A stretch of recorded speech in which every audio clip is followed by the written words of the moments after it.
Hello everyone and welcome to sunny Daytona Beach, Florida for the start of a brand new season of the NASCAR Pepsi Cup Series. I am Michael Avery and I am joined here on the midway by Lavin as we preview today's event. I think everyone is just itching to get this Bud Shootout started today. Definitely, Michael. The field today is made up of 18 drivers who managed to win last season in this special ticketed event.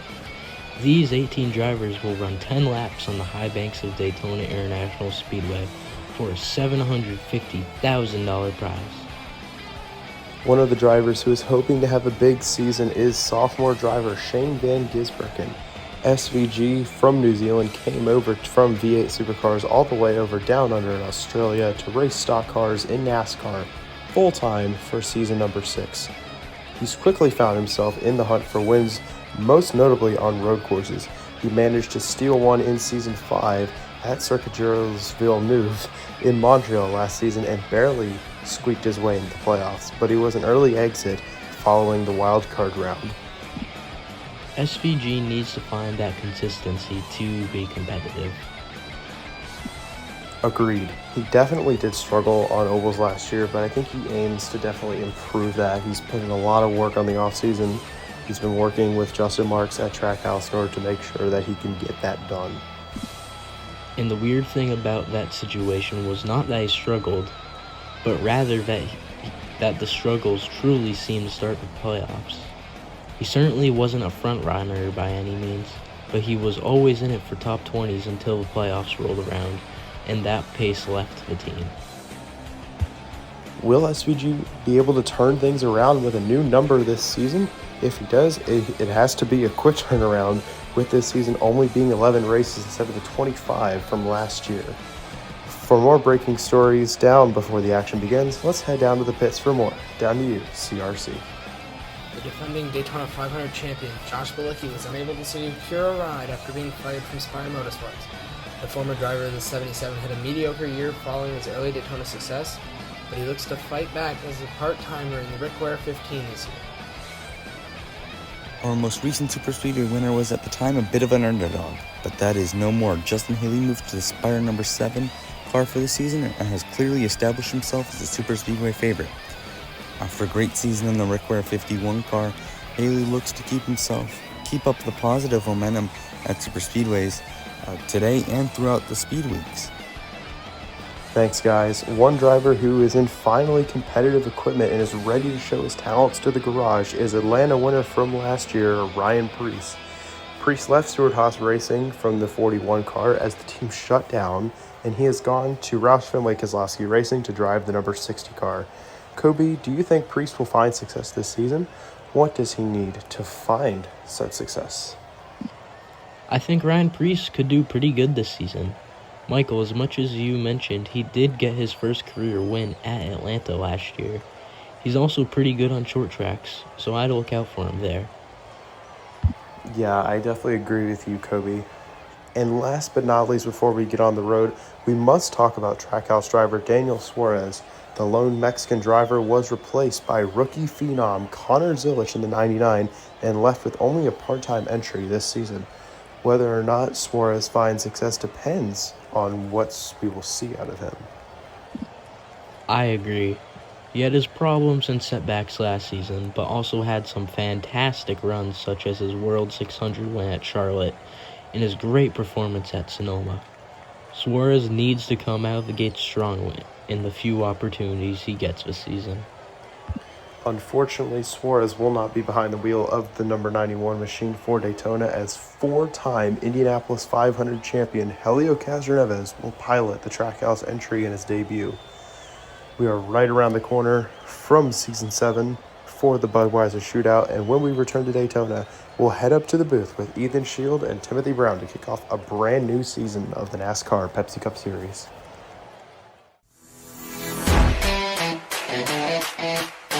Number 4, we are green flag racing.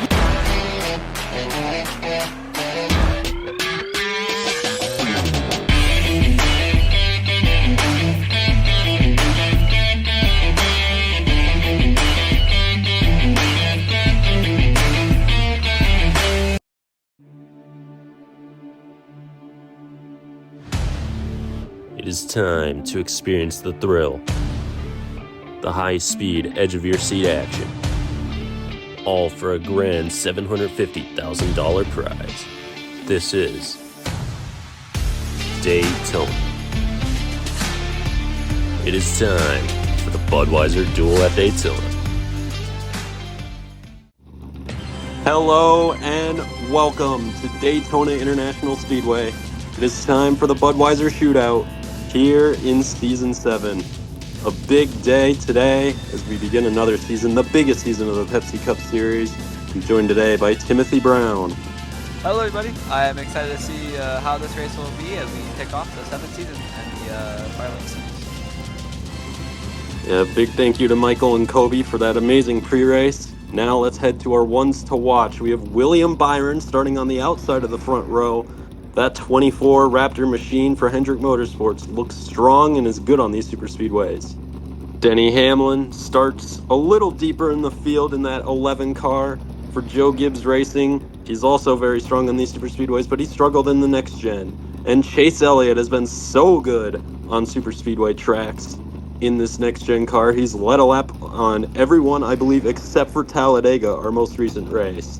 We'll see if he can rebound as the field gets ready to roll off of pit road. Shane Van Gisbergen lining up on pole position alongside William Byron for today's race.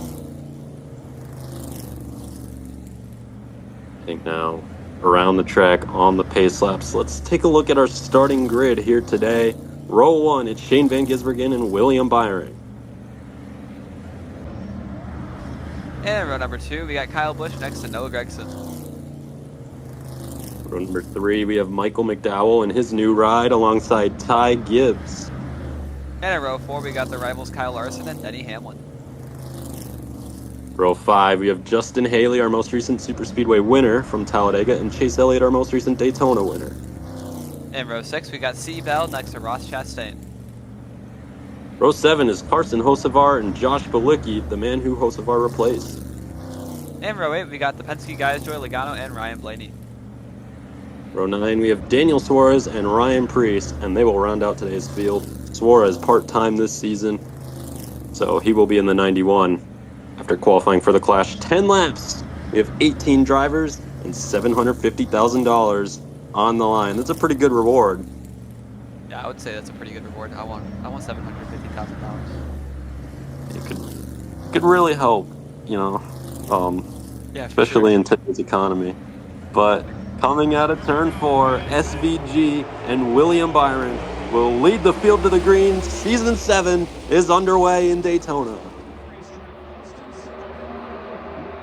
We roar off into turn number 1. They're still dead even. Byron trying to get a little push from Kyle on the outside, but they're still dead even. And now he gets a little lead out front and is clear heading into turn 3. Came down a little bit late right in front of the 88 car. That was risky, and now he jumps back up to block Kyle Busch, and we complete lap 1 with Byron and SVG side by side just how they started. SVG is now going to try and take control of the race as he's out front, clear for the lead with a big push from Noah Gragson out back. Gragson in that 48 looking strong. You got the 31 of Michael McDowell now leading that bottom line as SVG tries to make him wrap the top. The next gen isn't really known for getting single file here, so I don't know if this will stay for very long, especially in a race that's only 10 laps. Yeah, I'm assuming the intensity will start picking up relatively soon. As I say that, Noah Gragson down to the bottom, and SVG gets hung out to dry by his Chevy guys, and he's going to get split 3 wide as we head into 3. That is big. Your pole sitter dropping all the way to the back of the field now with no drafting help as Noah Gragson and William Byron, the Hendrick teammates, lead the race. Kyle Larson and Chase Elliott, the other 2 Hendrick cars, deeper in this field right now. See the Toyota guys, with the help of Chase Elliott, are getting a charge on the outside. Here comes Ty Gibbs in the 54 to the outside. Ty Gibbs, the 54, leads this race. He won not too long ago in Darlington at the end of season 6. He and Noah Gragson are dead even coming out of turn number 2. And as you saw back in the pack there, you saw that the Trackhouse guys are trying to make their way back up to the front as they're all in the back of the pack. As you see them rolling around the outside now. Ross Chastain making some ground up. He is working his way up towards the front slowly but surely. Can the 1 car get the lead? No. Ty Gibbs goes up the block. Ty Gibbs was trying to control both lanes there as Noah Gregson's still on the bottom. As you see, pitch, oh, we got a crash. Up in the air goes Ty Gibbs, and William Byron's around as well. The first caution of the day is out, and we got several cars in it. Hard hit for Byron. Gibbs up in the air as well. Big impact for him. The outside line with all the Trackhouse guys are in it. Chastain, SVG, Suarez, they're all out of the race. Yeah, they got all the Trackhouse guys involved in that one. I think Denny Hamlin tried to push him 4 wide, and looked like Gibbs trying to cover it, and just maybe a bad bump draft as well. But man, a lot of good cars involved there, and like Ethan said, your pole sitter is also involved of Shane Van Gisbergen. Yeah, here's a look at the replay. So camera kind of came in a bit late there, but it looks like Ty Gibbs tried coming back down in front of his teammate Denny Hamlin, and he was not clear. Denny is going to have a bit of damage after this. Yeah, that's what I thought I saw. I don't know if there was a bad bump that kind of got him out of shape and Denny just tried filling the gap or what, but definitely not what you want to see about with your Joe Gibbs teammates there.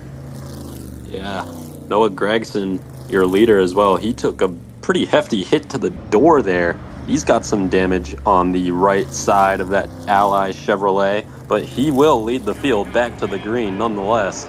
So he's in the best position, even with that damage. Green flag back in the air, 3 laps to go from Daytona. McDowell and Busch are lined up on the outside now, but they are not going to be able to prevail against the Chevy guys, or the Hendrick guys in the bottom, excuse me. And look at Josh Bilicki there, third in line. Defending Daytona 500 champion, he sits there in third. That Daytona 500 win is what qualified him to be in this race, as we have 2 laps to go, and Gregson and Elliott lead the way, and now Haley hops up to the outside in the 7. Don't be surprised if that outside lane starts getting a surge here. 2 laps to go. They can't stay single file like this, and you see Haley coming on the outside now. Chase Elliott jumps up. Whoa, Gregson with a big block. He hangs on, and they come out of turn 4 to see the white flag. And Noah Gregson spins. No caution. Haley takes the lead. Yeah, he couldn't hang on to it for much longer, but Justin Haley's your leader. Kyle Busch in second. What will he do down the back straightaway? They're blocking. The 31 is sideways, but Haley leads them off into 3, barely over Kyle Busch. They're side by side for the lead.